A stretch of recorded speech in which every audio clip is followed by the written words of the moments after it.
Hey, what's going on, everybody? It is Aaron Trevino here, and we have a wonderful guest. We have Jack from Sacramento.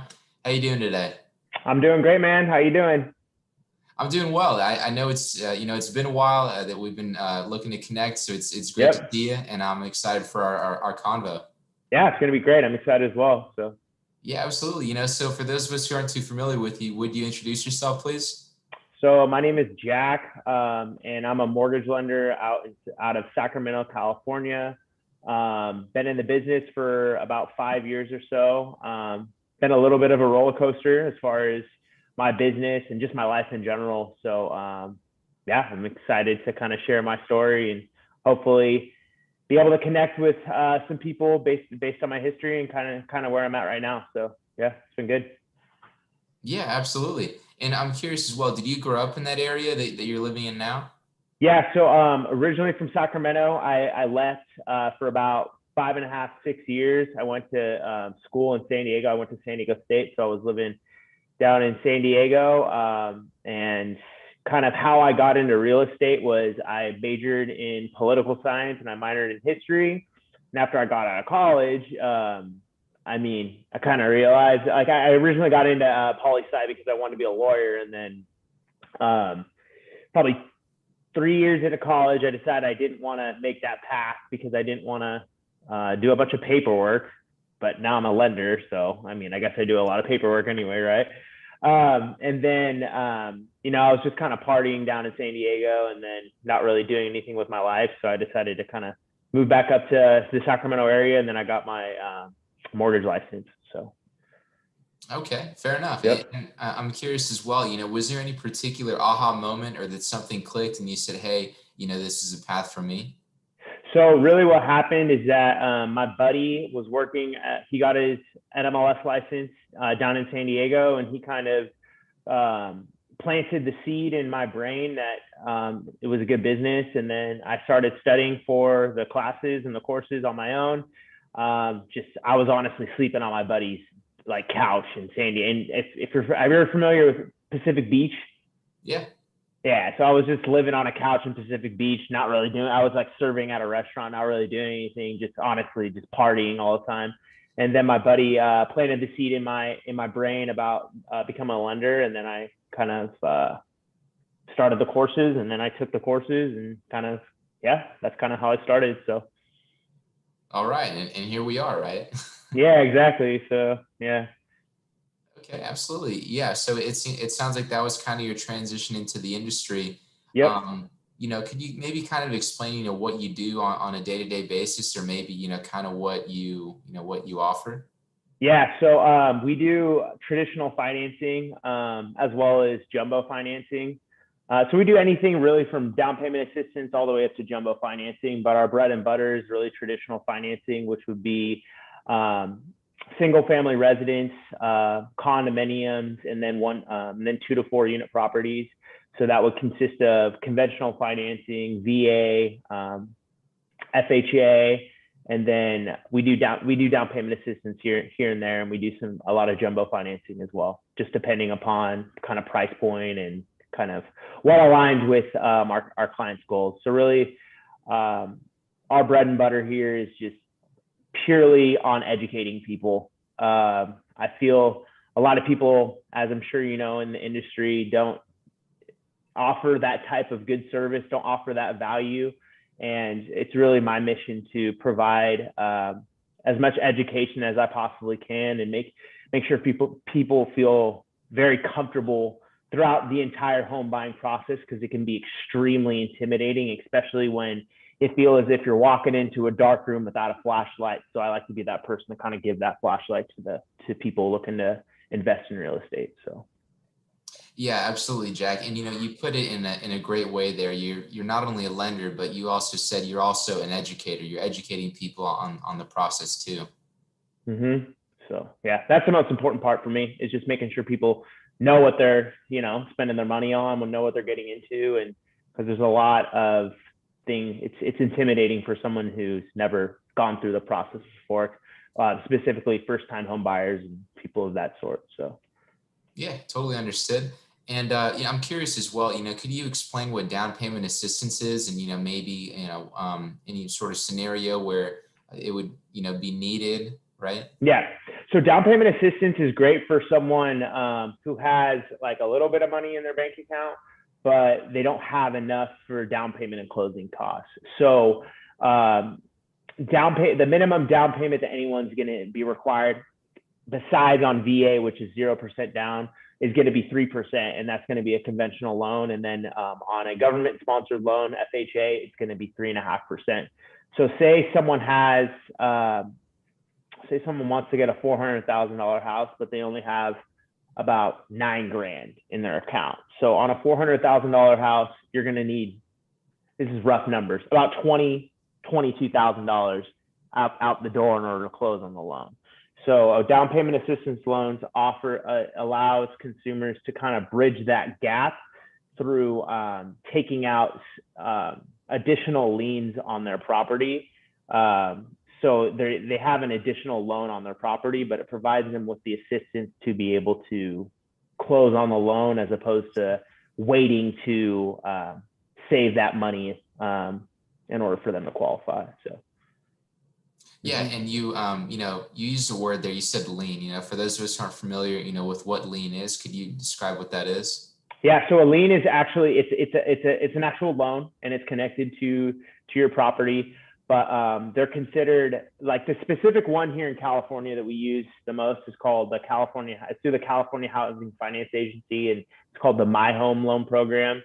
So it has 3 liens on the property, and they're both silent liens. And when we refer to silent liens, that means you're not paying for them on a month-to-month basis through your mortgage payment. You're only paying your first lien, which is either FHA financing or conventional financing.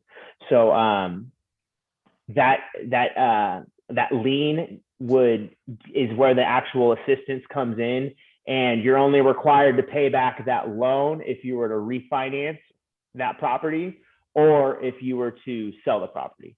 So that's kind of how it works. So it's like it's a way to get assistance, which you don't need to pay back until later, essentially. So yeah, definitely understood. And it's an especially good product considering everything that's happened over the past year. People have expenses, and life happens, right? So any sort of financial assistance is always appreciated. Yep, most definitely. So definitely. Yeah, and so you mentioned how you do the down payment assistance, and could you kind of explain what else you would maybe see during a normal day? For myself? Yeah, I mean, in terms of products you work with, right? So I mean, really, the bread and butter in our market right now is conventional financing. So for people that haven't gone through the mortgage process, is that there are conforming loan limits, and it varies from county to county. So the counties that we mainly service are Sacramento County, Placer County, and El Dorado County. It's called the Tri-County Sacramento area. So the conforming loan limit is 548,250. Anything over that loan limit is considered a high balance loan, and that goes up to $598,000. So any loan amount over that goes into a different category of financing known as jumbo financing, and that's not traditional finance. So what a conventional loan is essentially is it's insured by, or sorry, it's not insured, but it's through Fannie Mae and Freddie Mac. Fannie Mae and Freddie Mac are government-sponsored entities that essentially purchase the loans in the secondary market from lenders, and that's a whole nother topic. But so pretty much the loan amounts that we are dealing with mostly are up to $598,000. That's kind of the bread and butter for our specific business in this market, but it just depends, so. Absolutely. And I'm curious as well, maybe some sort of advice for someone who is looking to get a property, for the first time.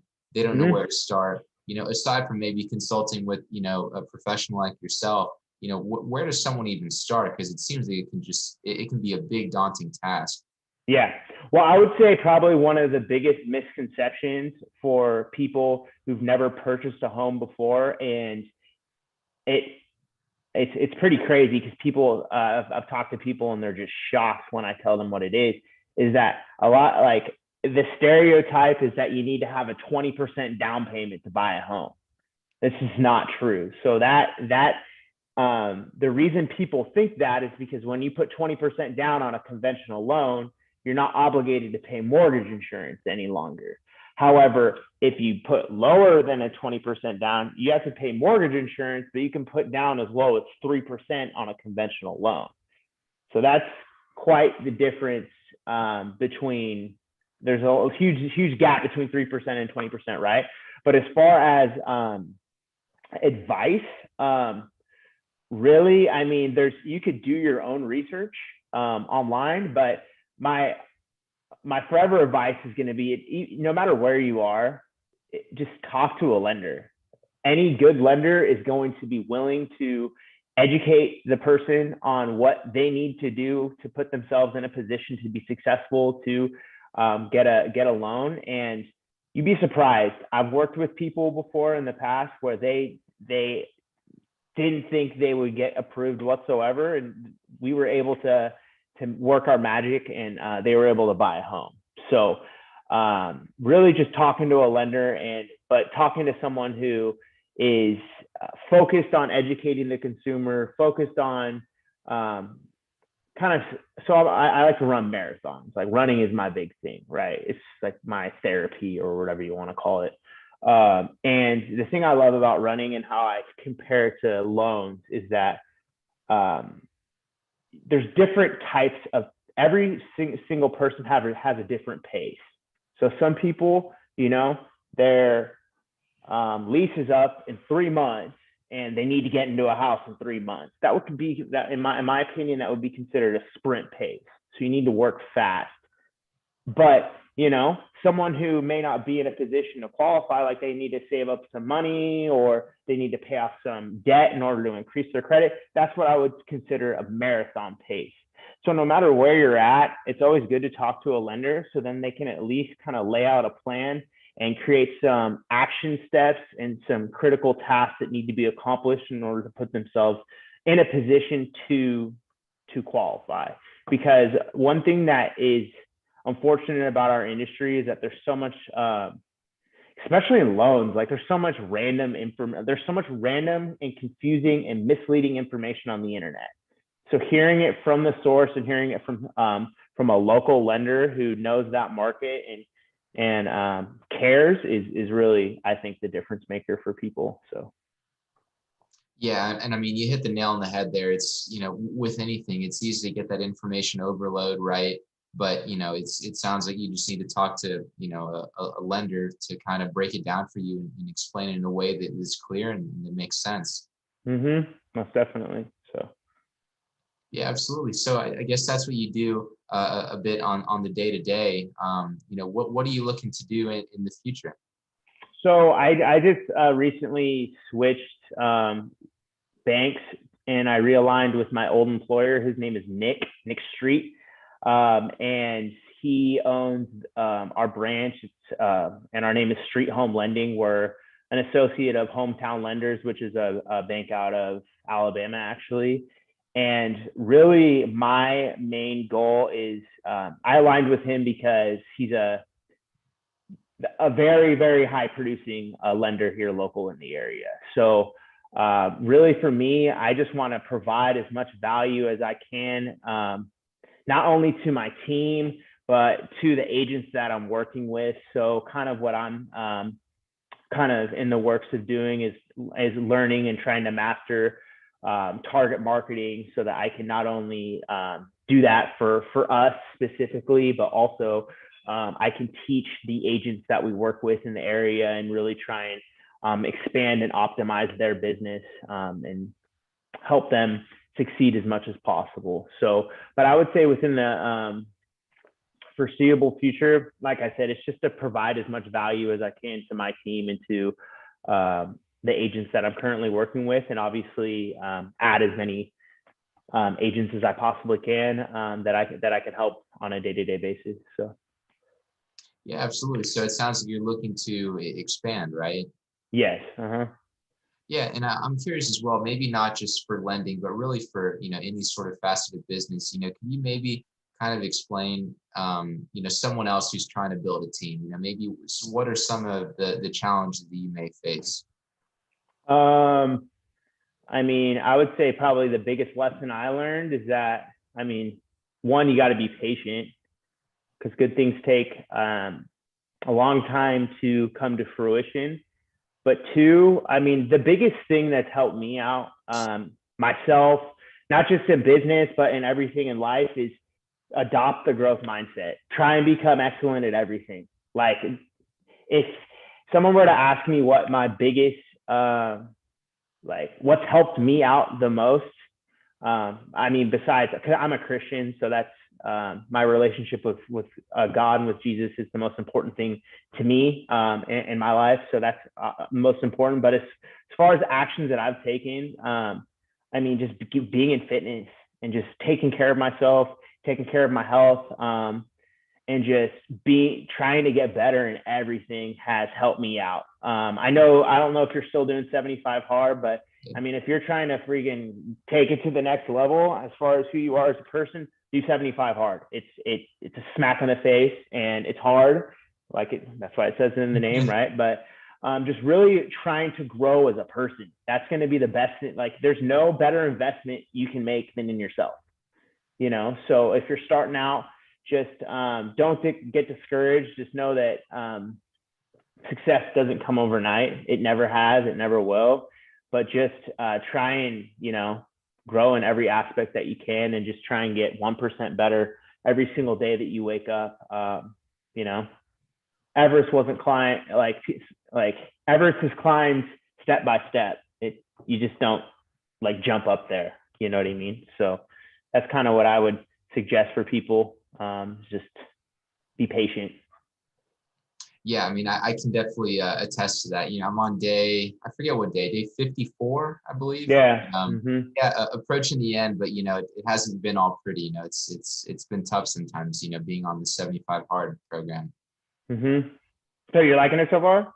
Yeah, liking it so far. It's been tough, especially if maybe you have a long day, you have a packed schedule. The last thing you want to do is you need to go for that hike, or you need to go for that lifting session, or whatever form of exercise you're doing. You don't want to do it, but it's if anything, it's been good for the body, but more so for the mindset. Yeah.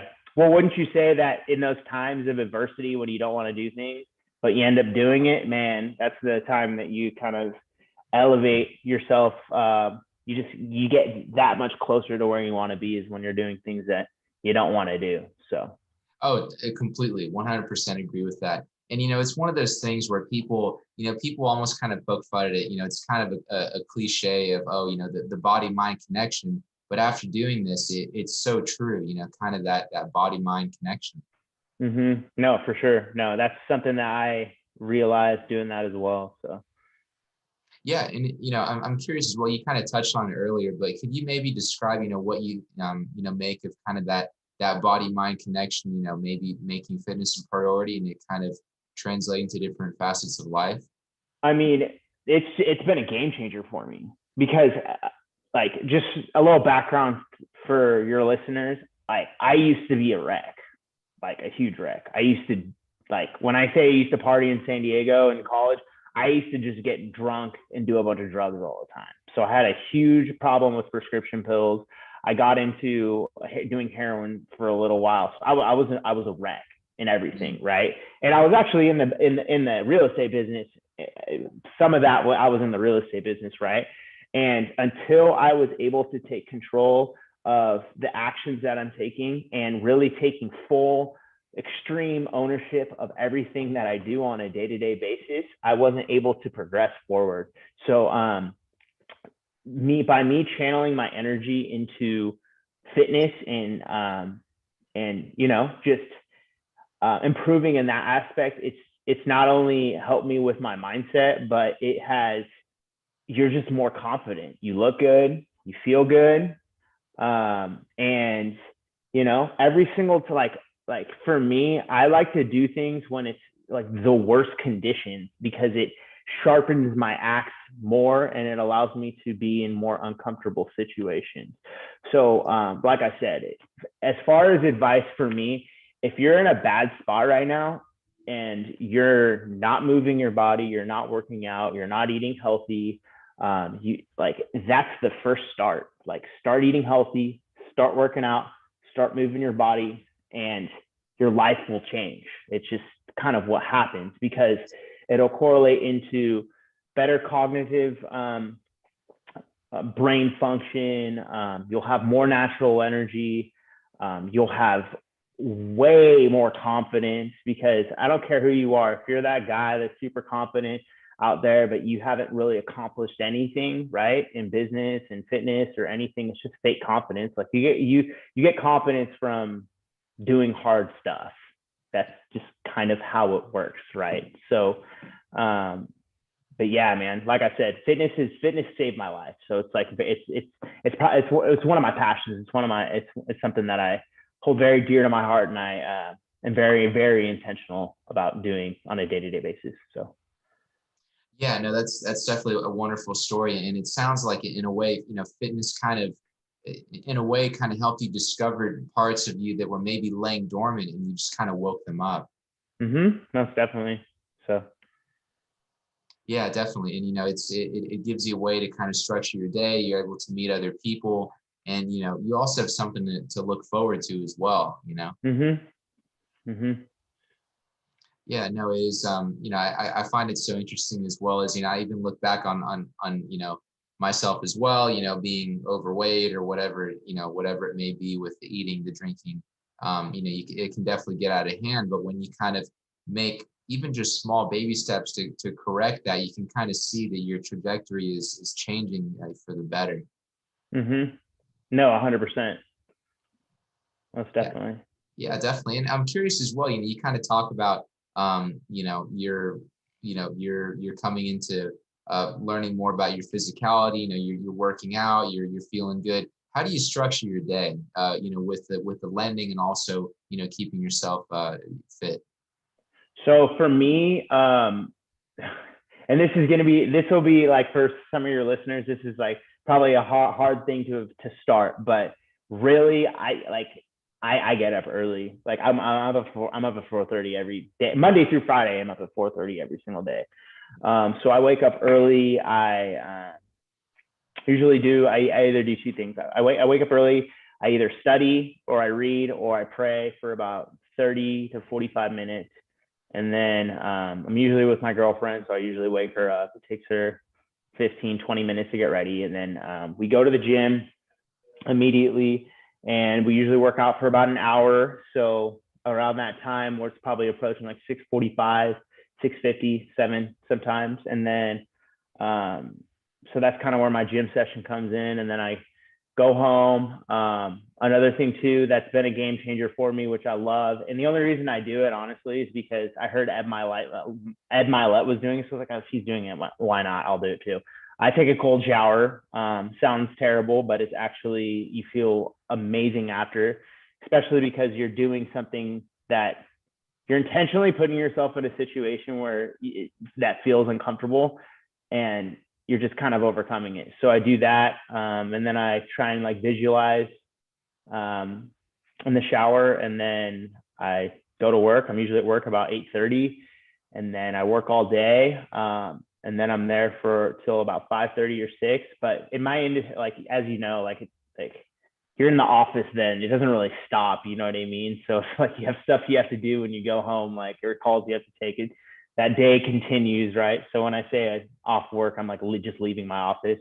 And then I usually go on a run at night. I run probably 3 or 4 times a week. So I'll run 5 to 7 miles, and then go home, eat, and then do it all over again. You know what I mean? It's just, you gotta have structure. But if I used to wake up at like 7:30. I would never, I'll wake up early for the rest of my life. Like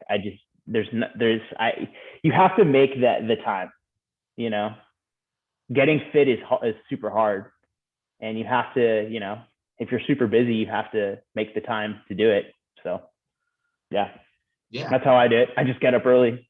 That was an elongated answer, but yeah, I just get up early and I get it done with. So Yeah, and I mean, aside from maybe maximizing your time, it seems like there's something else that you really like about waking up early. What is it about waking up early that gets you going? So one, I'm not in a rush. And two, I think that it's so important for anyone to have at least an hour or whatever. Like every day you need to have some sort of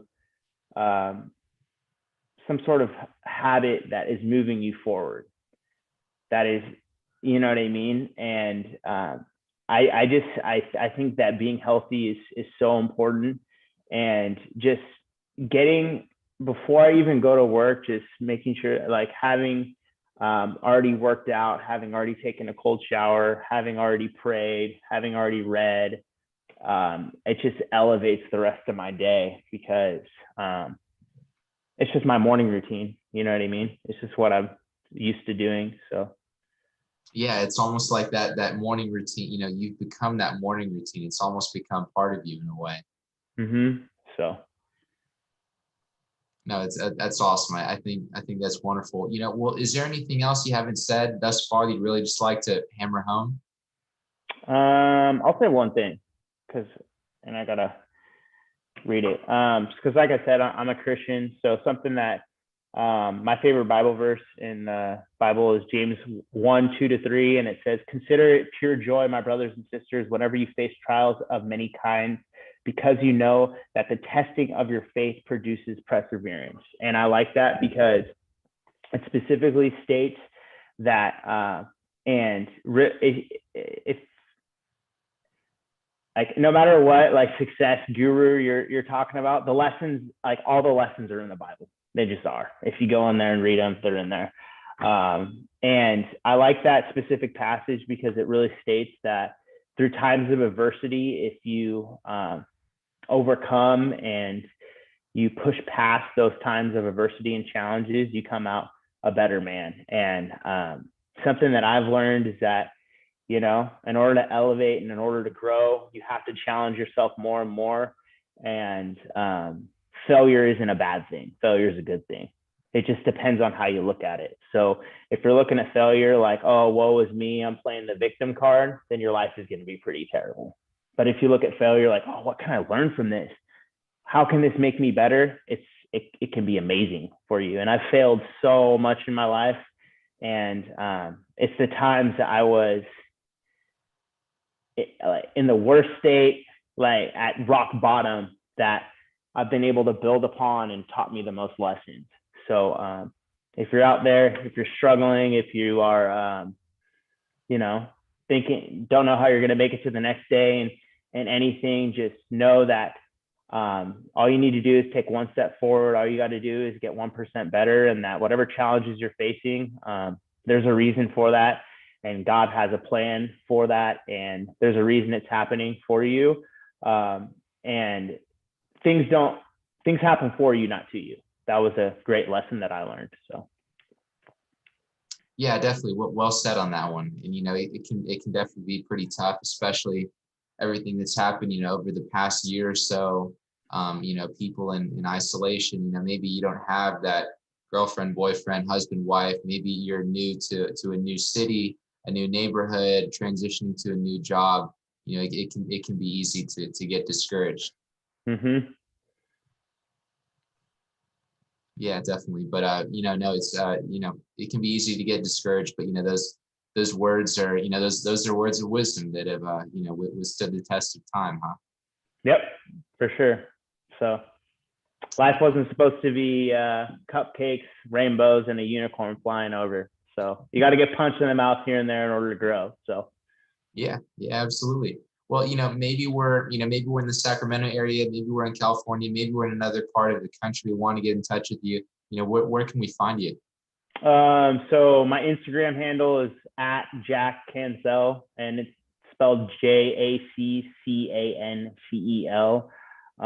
You can DM me on there. And then I'm on Facebook too, Jac Cancel. So. All right, very good. Yeah, I've learned a heck of a lot. Not only about you, a bit about your journey.